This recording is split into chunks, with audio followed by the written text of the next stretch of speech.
भागवत महापुराण। प्रहलाद का राज्याभिषेक और त्रिपुरासुर का वध। नारद जी बोले, हे युधिष्ठिर, बाल भक्त प्रहलाद की इस प्रगाढ़ भक्ति को देखकर नरसिंह भगवान बहुत ही प्रसन्न हुए और उन्होंने कहा, हे वत्स प्रहलाद, मैं तुम पर बहुत प्रसन्न हूँ। अवश्य ही जो मेरे अनन्य भक्त हैं उन्हें अभिलाषाएं नहीं फंसाती। इस लोक की इच्छाओं को कौन कहे, वे परलोक की भी अभिलाषा नहीं करते। तब भी मैं तुम्हें यह आज्ञा देता हूँ कि तुम इस मनवंतर भर यहाँ रहकर दैत्येश्वरों के योग्य भोगों का भोग करो।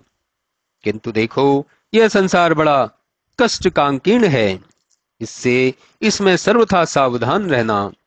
यहाँ मुझे स्मरण करते हुए तुम कुछ काल तक रहो और यज्ञादि शुभ कर्मों को ही करना।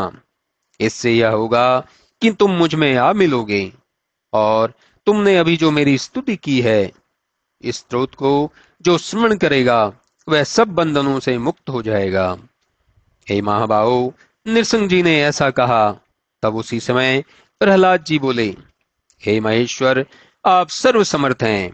इससे मैं आपके आपसे अब एक वर यह मांगता हूं कि मेरे पिता ने जो अपनी अज्ञानतावश आपका तिरस्कार किया है, उनके उस पाप को आप क्षमा करें।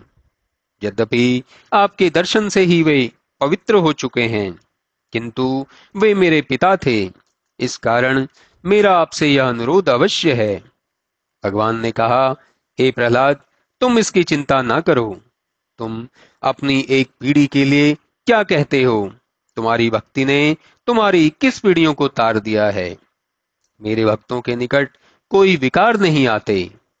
फिर तुम तो मेरे भक्तों में सर्वशिरोमणि हो। हे वत्स, तुम्हारा पिता तो मेरे अंगों का स्पर्श पाते ही उत्तम लोकों को प्राप्त हो गया। अब तुम जाकर उसके सब मृतक कर्म करो। तत्पश्चात उसके राज्य पर अधिष्ठित होकर मुझ में तत्पर रह समस्त कार्यों को करो। श्री नारद जी कहते हैं, हे युधिष्ठिर, जब नरसिंह भगवान ने प्रहलाद को ऐसा आदेश दिया, तब उन्होंने भगवान के कथनानुसार पिता के मृतक आदि कर्म समाप्त किए। तत्पश्चात श्रेष्ठ ब्राह्मणों ने उनका राज्याभिषेक किया। उसे देख नरसिंह भगवान प्रसन्न हो गए और देवगण पवित्र वाणियों में उनकी स्तुति करने लगे। ब्रह्मा जी ने, जो वहां आरंभ से ही विद्यमान थे, अलग ही एक बृहद स्तुति की, जिसे सुनकर नरसिंह भगवान ने कहा, यह सब आप ही की माया है। अब तुम दैत्यों को ऐसा वर मत दिया करो। तत्पश्चात प्रहलाद ने ब्रह्मा, शिव, प्रजापति और सब देवताओं का पूजन कर उन्हें सिर से प्रणाम किया। अनंतर शुक्र इत्यादि मुनियों सहित ब्रह्मादि ने इनकी पूजा को स्वीकार कर उन्हें सब दैत्यों और दानवों का राजा बनाया और आशीर्वाद देकर अपने लोक को प्रस्थान किया। इस प्रकार जो सनक सनंतन का शाप था, उसके कारण दूसरे जन्म में वही हिरणाक्ष और हिरण्यकशिपु, कुंभकर्ण और रावण नाम के राक्षस हुए, जिनका त्रेता में भी श्री रामचंद्र जी ने अवतार लेकर वध किया था। तब वही तीसरे जन्म में शिशुपाल और दंतवक्र हुए, जिन्हें श्री कृष्ण जी ने मारकर उनका उद्धार किया। हे युधिष्ठिर, तुमने शिशुपाल आदि कृष्ण के शत्रुओं की सायुज्य मुक्ति पूछी थी। उसे मैंने पूर्ण रूप से कहा। जो इस भगवान श्री नरसिंह की लीला को पढ़ता या सुनता है, उसे किसी का भय नहीं रहता। इस पर धर्मराज युधिष्ठिर ने नारद जी से पूछा, हे महर्षि, मई नामक दानव ने किस प्रकार प्रायोजन से जगत के स्वामी श्री महादेव जी की कीर्ति को मिटाना चाहा और किस प्रकार भगवान ने फिर उसे बढ़ाया था, यह सब कथा भी मुझसे कहिए। नारद जी ने कहा, हे युधिष्ठिर, एक समय इन्हीं श्री कृष्ण जी का बल पाकर देवता बड़े बली हो गए थे और उन्होंने दैत्यों को परास्त कर दिया था।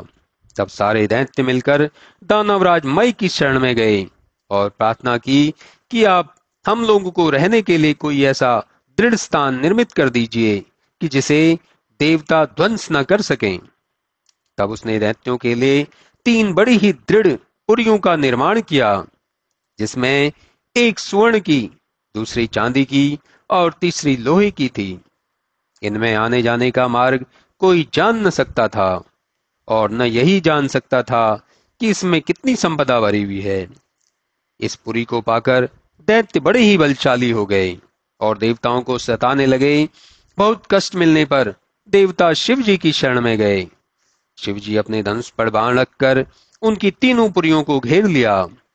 दैत्य निर्जीव हो आहत होने लगे, परंतु वे इतने मायावी थे कि उन्होंने अपने यत्न से अमृत का एक कुआं बना लिया था और उसमें मृतकों को छोड़कर जिला दिया करते थे, जिससे शिव जी का संकल्प व्यर्थ हो गया। तब शिव जी को विफल हुआ देख भगवान विष्णु उठे और उन्होंने गऊ का रूप धारण कर दैत्यों के त्रिपुर को प्रस्थान किया और दैत्यों के कूप पर जाकर उनका सारा अमृत पान कर लिया। दैत्य देखते ही रहे और भगवान की माया से वे कुछ ना कर सके। इधर विष्णु जी शिव जी के पास आकर उनके युद्ध की सारी सामग्री ठीक कर दी। शिव जी सब प्रकार ससज्जित हो दैत्यों से युद्ध करने चले। उनके अग्निवत बाणों से अब दैत्य के तीनों दुर्गम गढ़ ध्वस्त होने लगे।